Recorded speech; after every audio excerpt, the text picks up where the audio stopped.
Welcome into another episode of Locked On Phillies. Obviously, a brutal loss for the Philadelphia Phillies last night in Atlanta. They had a real chance to go up 2-0 in this series. Who gets the blame for what happened in a collapse late in last night's game? How much does the momentum given up by the Phillies matter versus the record in the series?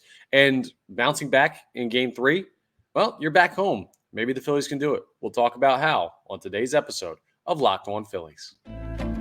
You are Locked On Phillies, your daily Philadelphia Phillies podcast. Part of the Locked On Podcast Network, your team every day.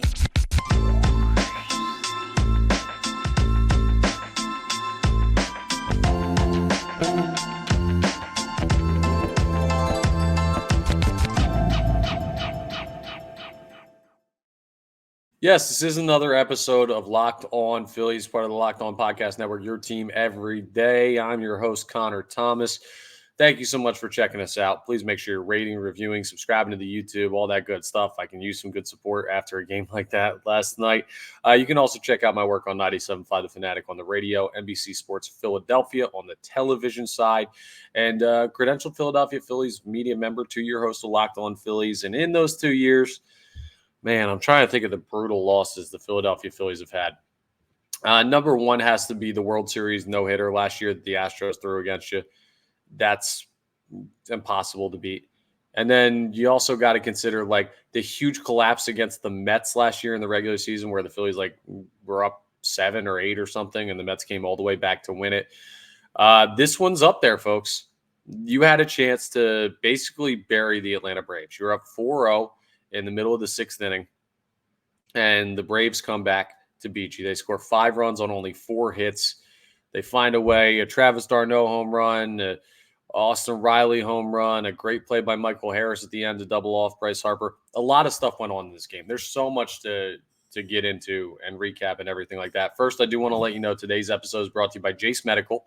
Empower yourself when you purchase a Jase case, providing you with a personal supply of 5 antibiotics that treat 50-plus infections. Get yours today at jasemedical.com.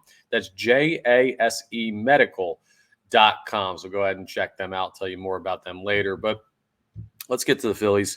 And the number one thing that I want to talk about is how did last night happen and who gets the blame for it? Because it kind of felt like a whirlwind. I don't know who to point the finger at, if I'm being honest with you. It didn't feel like the Phils did enough wrong to lose that game, but it also didn't feel like the Braves did enough right to win that game. It was just kind of weird circumstances. So let's start chronologically. Everything was fine with Zach Wheeler out there through 6 innings. He was dominant. He had a no-hitter through a lot of his outing. I think he went 5 no-hit innings. Like, he was great. Zach Wheeler was as advertised. And then he finishes up the 6th inning, and Rob Thompson makes the decision to send him back out there for the 7th. Here's the thing, right? The decision to send him back out there is directly opposite of what Rob Thompson did in the World Series. It's directly opposite of what he did game 1 with Ranger Suarez. He has had a penchant for pulling starting pitchers early. And in this one, he trusted Zach Wheeler and he let him go. I'm not mad at that decision by Rob Thompson. I don't know how you could be. Wheeler was throwing well. And if you think you trust a pitcher on this roster more than Zach Wheeler right now, I don't know who it would be. Like, that's your guy, starter, reliever, anything. I trust Zach Wheeler more than I trust any other Philadelphia Phillies pitcher. So how do I fault the manager for sticking with the guy that I trust the most? I don't know that I can. It's not like he was over 100 pitches or anything like that. No, he was fine on the pitch count. He was pitching well. He was verging on tying the franchise record for strikeouts in a playoff game. He ended up tying it with 10 last night. Like, he was dominant. And Rob Thompson puts him back out there for the 7th. I don't hate that situation. If you're anti that, I mean, I don't know how you could be. You have to understand, every pitching decision is kind of a coin flip. There are some that are blatantly wrong. Like, I thought pulling Zach Wheeler in the World Series last year in the 4th inning was wrong. He was dominant, and you yanked him out of that game too early. But you look at this situation and you say, okay, in the previous game, he pulled Ranger Suarez too early, I thought. and you end up winning that game in a shutout fashion. Like, it's much more results driven. And we have the upside of being able to use hindsight to look at the decisions. Rob Thompson's making these real time. I don't hate that. Now, once you give up the hit to Matt Olson, maybe consider taking him out there, but he stuck with him. And to Thompson's credit, Wheeler struck out Marcell Ozuna for his 10th strikeout of the game, the very next batter after giving up that hit. So it's like, okay, I feel great about that. Stick with Wheeler, and like, how do you take him out after a strikeout? That would have been the point where I would have considered pulling him, was after the Olson hit. And even then, like, the next batter is a strikeout. Then Travis d'Arnaud hits one in the seats. 2-run home run. You're like, okay, here we go. This is starting to get a little bit sketchy. Then you go Jose Alvarado. It's like, okay, I'm good with that. And Alvarado battled through and he got the job done. I don't love Alvarado going back out for the next inning, but he's a good enough pitcher to battle through that. But he got into a little bit of trouble. And then in comes Jeff Hoffman. And Jeff Hoffman, he's been really good for you this year. That's the thing. I can't fault Rob Thompson for going with Jeff Hoffman. And I can't really blame Jeff Hoffman all that much. Should he have not thrown a slider to Austin Riley? Sure. Should he have not hit Ronald Acuna? Absolutely. You can't do that coming out of the pen. You've got to be sharp. He didn't have his best game. And those are inexcusable mistakes. But he's been good for you this year. Like, that's the first guy we've gotten to where his mistakes are not justifiable in any way. But I hesitate to harp on him because, I don't know, in tough spot, it happens. You're facing a really good team. You give up a home run. Jeff Hoffman's probably the first person I'd place most of the blame on. The other guy is Trey Turner, because he allowed momentum for the Atlanta Braves by making that error on the throw-in that allowed Ronald Acuna Jr. to score. Like, that makes it 4-1. And at that point, see, that's the thing, though. It's hard in that circumstance to say, oh, it's Trey Turner's fault, because it only made it 4-1. A lot still had to happen after, including the Hoffman home run given up for the Phillies to lose this game. So, yes, Trey Turner needs to be better defensively. Did he cost them the game last night? I don't think any individual player cost the Phillies the game last night. And I guess the final thing would be Bryce Harper with that base running blunder, I'll call it, I guess, in the 9th inning to end the game. Nick Castellanos stings the ball out to right center field. Michael Harris got a great jump, and Bryce Harper was on first with 1 out. He rounds second entirely. Michael Harris makes the play, throws it in, doubles off Bryce Harper at first. And people are saying, why is Bryce Harper so far off the bag? He's got to be able to get back. And I get what you're saying. Bad base running? Yes. Bad base running with a purpose? I think also yes. You look in the situation, that's justifiable to me because he's the tying run. If that ball gets down, he's scoring there. If he's standing on second, I don't know that he is scoring there. I don't know that with stopping the momentum and Michael Harris out there, like, let's say the ball hits off the wall and bounces in front of Michael Harris. So he's got momentum going forward, hits your cutoff, Harper gets gunned at home. Like, that's not out of the realm of possibility. So I don't love the process that what Bryce Harper went through, but I like the mindset behind it. Okay. I like the idea behind it of being aggressive to try and steal a run. And were we mad at Bryce Harper when he ran through a stop sign from Dusty Wathan in the Marlins series? No, because it worked out. We're upset with Bryce Harper this time because, one, it was a little bit worse of a decision, and two, it didn't work out. And that's fine. It's bad base running. I look at it, and again, that's bad base running with a good thought process behind it. He's trying to help his team win, and he made a mental mistake there, but it's also Bryce Harper. Like, that's the thing. It's hard to criticize him for being aggressive because that's the guy he is. Sometimes it's going to burn you, but more often than not, it's going to help you in the way that he plays baseball. So it's hard to take that away from him. Yeah, the two guys that so Rob Thompson's issues, justifiable, I think. Bryce Harper's, somewhat justifiable. Zach Wheeler, he was outstanding before that. I mean, I'm not putting any of this blame on Zach Wheeler. He took the blame himself in post-game media availability. I'm not putting it on Wheeler. I think he was outstanding, even though he did give up the home run to d'Arnaud. Hoffman and Turner, they made mistakes that are not as justifiable. But again, those are individual mistakes in a game full of a lot of them. Now, the Phillies left a lot of runners in scoring position. They need to cash in on those. Does the whole offense deserve blame? I mean, it's weird. Everybody deserves blame and nobody deserves blame, and credit deserves to go to the Braves, but also you could have closed them down. It was a very weird game. It's hard to make heads or tails of a lot of it, but those are my general thoughts on what went on. in game 2 that led to the Philadelphia Phillies loss. I mean, the Darno homer is huge, but I expect Zach Wheeler to get that guy out. The Austin Riley home run, Jeff Hoffman made the wrong pitch, and that's a mistake by him, but still, it's a big swing. Like, you played a good team and they beat you, but the way it happened was heartbreaking. It was soul crushing. And coming up next, I want to get into a conversation about how much momentum matters and why it still might be a little bit on the Phillies side, or it could be flipped quickly. I'll break down exactly what I'm talking about coming up, because momentum, it's a big thing in sports and the postseason, but is it in this series? Well, we'll have a discussion about that as we continue Locked On Phillies. All right, let's talk about Jase Medical, okay? The Jase case, it provides 5 life-saving antibiotics for emergency use. All it takes to get a Jase case is you just fill out a simple online form, and in some cases, jump on a quick call with one of their board-certified physicians, and you can also get ongoing care from their physicians on any treatment-related questions. It's doctor-created and doctor-recommended. I mean, there are plenty of situations that we've been in throughout our lives where it's been a medical situation. You see it, you hear about it, you might have experienced it. You want to be as prepared as possible. Your health is the most important thing. And it's super important that you have what you need to survive, like literally survive major medical situations. Jase Medical is super simple. You just go online, you fill out a form, and then you get a prescription. You get prescription life-saving medications right to your door. The Jase case gives you peace of mind. So you're just not just hoping that you have what you need or have access to medication in an emergency. Jase Medical makes sure you have the medication in hand. And plus, you can get $20 off on these life-saving antibiotics today from Jase Medical by using code LOCKEDON at checkout on jasemedical.com. That's JASE medical.com.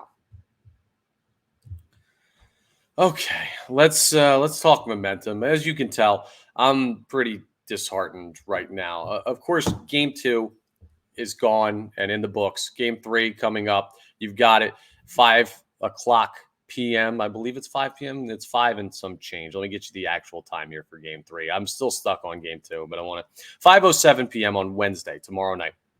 You can listen to every pitch of the Phillies hometown radio broadcast of that game on the SiriusXM app. Just go to the SXM app and search Phillies, and you'll be able to pull that up. Now, momentum in this series. It's a very interesting thing with the way it's scheduled. I talked in a previous episode about how the scheduling for this series helps the Philadelphia Phillies pitching-wise because they have the better top end of the rotation, in my opinion, and I think that's been proven to this point so far. And the more rest means you don't have to go deeper into the rotation, so that's a good thing. It also gives rest to the bullpen, which I think is better for the Philadelphia Phillies, all this stuff. But momentum is a different story altogether. So the Phils go out, and they have a huge 3-0 shutout victory in game 1.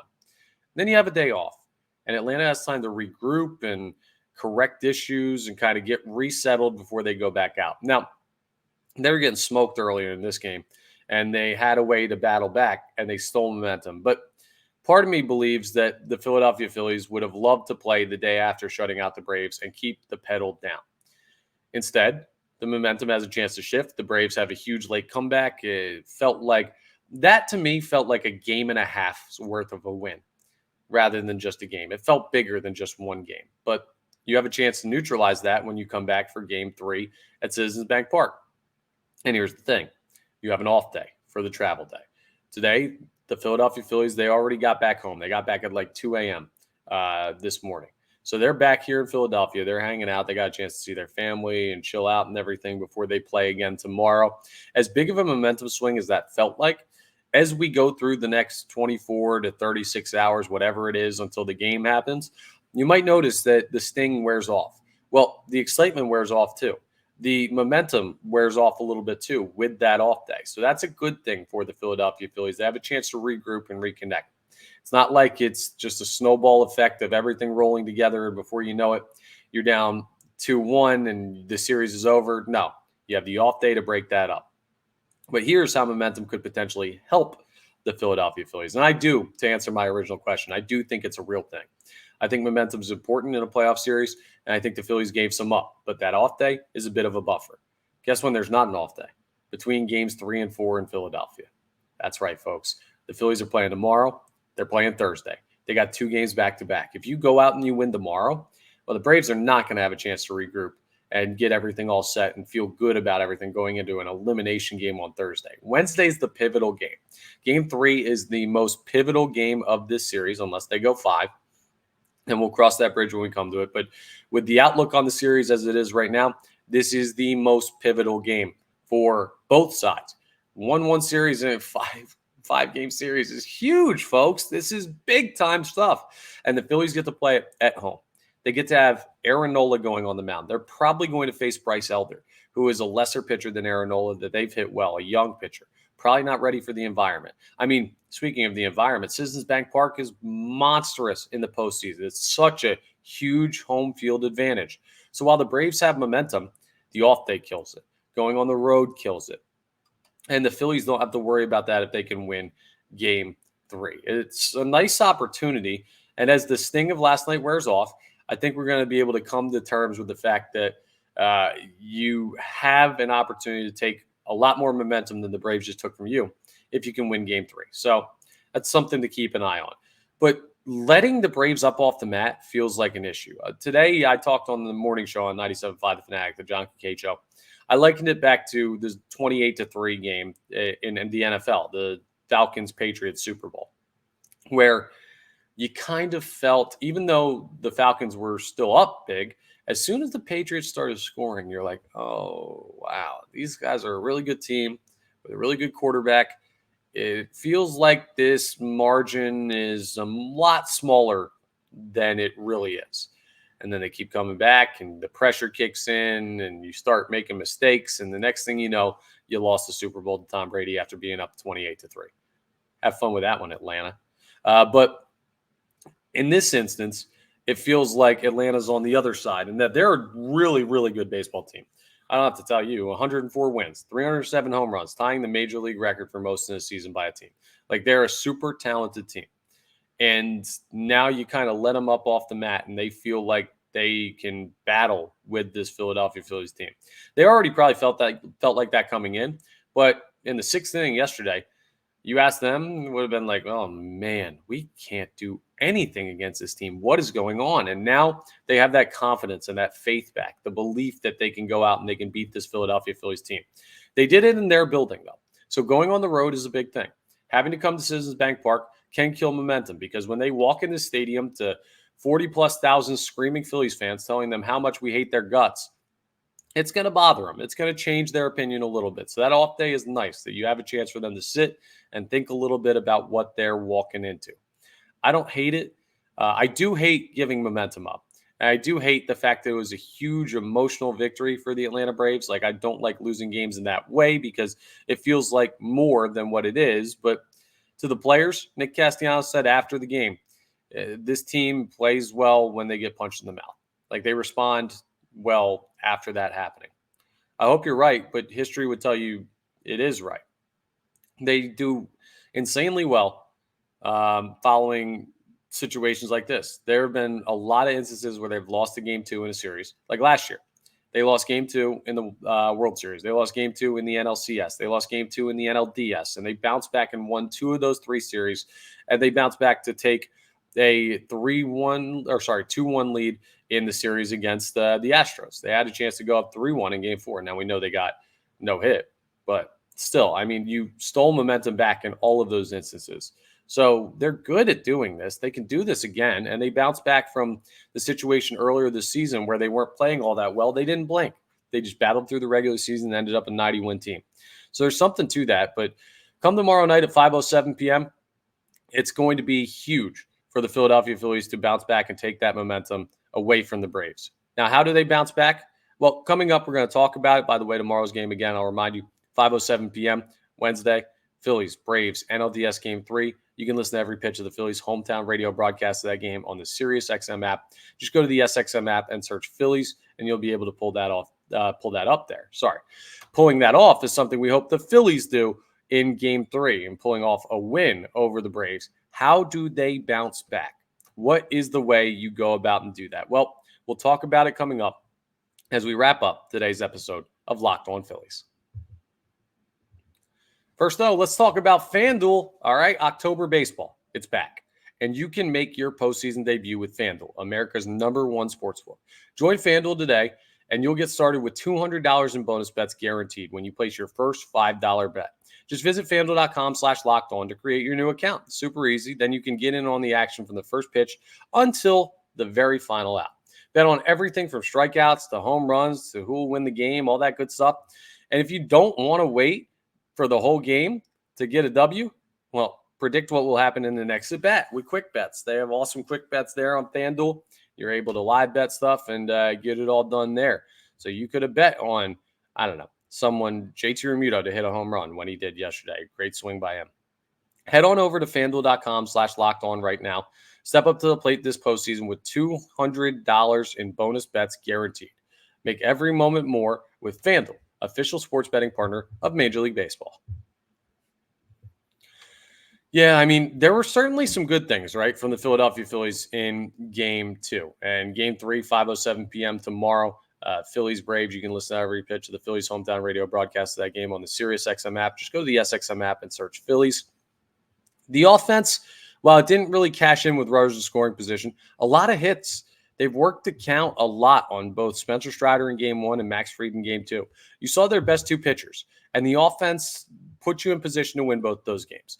Could they have been even better? Absolutely. But against the Braves, with the way your pitching staff is throwing, you'll take what you can get. And, I mean, I don't think the Phillies played bad in either of their first two games. I mean, they won the 1-3-0 shutout. And yesterday, I don't think it was a bad game. It was just a bad way to lose. It was a bad finish to what was a really outstanding game again. And as soon as the Phillies go back up on the Braves, if they do in Game 3, you're going to be in a situation where it's like, oh, right, we had to have some magic. They had a horseshoe up there, you know what, to win a golden horseshoe, I should say, to win Game 2. Now in Game 3, at their place, we're going to have to be even better or even luckier. And the crowd is going to affect them. And the pitching matchup's going to affect them. I mean, Bryce Elder's probably going to throw from them. He's not ready for this moment. I'm telling you guys. He's just absolutely not. And Spencer Strider's probably going to throw in Game 4. Guess what? Strider, he's 0-2 career in the postseason. And both of those losses came against the Philadelphia Phillies. And this most recent one, it was in his ballpark. Wait till he comes here. Could you imagine the situation if the Phillies win tomorrow night and then they get Strider on Thursday in a closeout game after the comments he made about not wanting fans in the building? That place is going to be electric. And it'll be electric already because here's the perspective, right? Here's how you bounce back. First, you have to put things in perspective. When this series started, everybody was saying, go down to Atlanta and take 1-2. Find a way to split. Now, the way you got there was not the most encouraging way. With the collapse yesterday and the really tough loss last night, like that was not ideal. But when you look at the record, they're 1-1 in the series. They went down to Atlanta. They stole a game. Now, if the Atlanta Braves are going to win this series, they're going to have to return serve and steal a game here in Philadelphia, something they could not do last year, something the Marlins have not done. The Phillies are outstanding at home. That's part of you being a great fan base. But I know the momentum is the Braves' way. I know that was a tough win. I know it felt bigger than what it was. But as you get closer to game time, I think you're going to remember just what the environment was like. It's 4 hours of hell out there for the opposition at Citizens Bank Park. And the Philadelphia Phillies are ready to bring it. They're still a talented team. They played this Braves team very well and very tightly through the first two games. Tough loss last night. Doesn't mean the Phillies are automatically going to just like cave and collapse and not win another game. The advantage is still their way. They have home field advantage in this series right now with 3 games remaining, potentially 3 games remaining. We hope it doesn't get to a 5th and the Phillies just take the next 2. But this is what you did last year. So the most important thing about bouncing back is you've got to get that perspective, both as a player and as a fan. We got to know that they're okay still. And the players need to know that they've been here before and they've made it through before. They need to cash in more with runners in scoring position, and the bullpen needs to be a little bit better. But that's things that they know already. That's things you know already. I'm just pointing out the obvious. They have to execute on that, and part of it is being in the right mindset. I think the home crowd's going to do that for them. I think it's going to do the exact opposite to the Atlanta Braves. Tomorrow, we're going to talk in depth about the matchup in Game 3 and what the Phillies need to do, but bouncing back starts with the right mindset. I think that's the one. You're still a talented team. You've still played the Braves very, very well this series so far. You've been the better team in this series for more innings than they have. Go ahead and take care of business in game 3, force them to elimination, and then we'll move on from there. That's the plan, right? Let's see if they can do it. I know a brutal loss. Hang in there, folks. It gets better. You're going to see the Philadelphia Phillies have an opportunity to take the lead in the series again. They're going to have to battle back. They did it last year. It's not easy. It's not unstressful, but it's the way playoff baseball works. Shrug your shoulders, tip your cap, move on. We'll see you in Philly. And you're not going to want to be here very long with the way this crowd greets you. That's all for today's episode of Locked On Phillies. Thank you so much for checking us out. Please make sure you're rating, reviewing, subscribing to YouTube, all that good stuff. A big episode tomorrow as we preview Game 3 of the NLDS. We'll discuss that coming up. But I will talk to you next time on the next episode of Locked On Phillies.